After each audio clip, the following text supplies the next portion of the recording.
We have two scriptures this morning. Not too long, so I will read them both. The first is from the book of Exodus, and it is the story of Moses being called up to the mountain by God. And using the voice translation calls God the Eternal One. The Eternal One said to Moses, "Come up the mountain to me, and stay here with me for a while.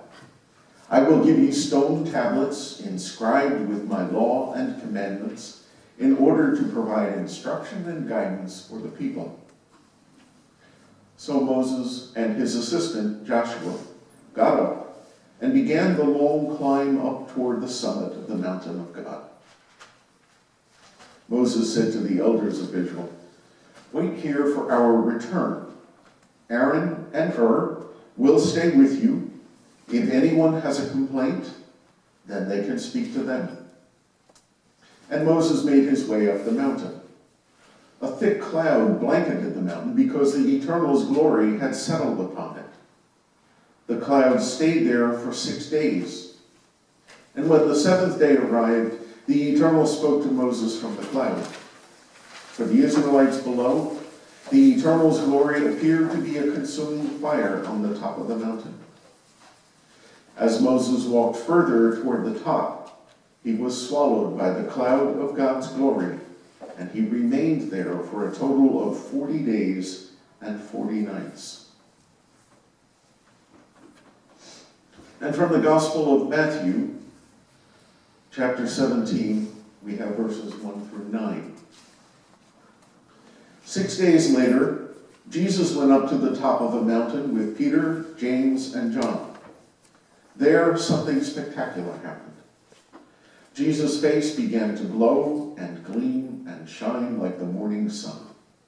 His clothes gleamed too, bright white, like sunlight mirroring off a snowfall. He was, in a word, transfigured. Suddenly, there at the top of the mountain were Moses and Elijah, those icons of the faith beloved of God, and they talked with Jesus.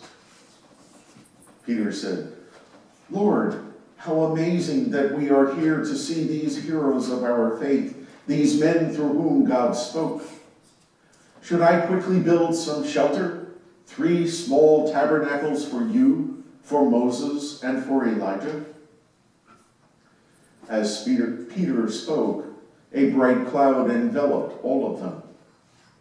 And a voice from the cloud said, "This is my beloved Son, with whom I am well pleased. Listen to him." This voice from heaven terrified the 3 disciples, and they fell prostrate on the ground. But Jesus, who was by this time used to his disciples being plagued by fear, touched them. "Get up," he said. "Don't be afraid." And when the disciples got up, they saw they were alone with their Lord. The 4 men hiked back down the mountain, and Jesus told his disciples to stay silent. Jesus said, "Don't tell anyone what happened here, not until the Son of Man has been raised from the dead." Here ends our reading of the Gospel.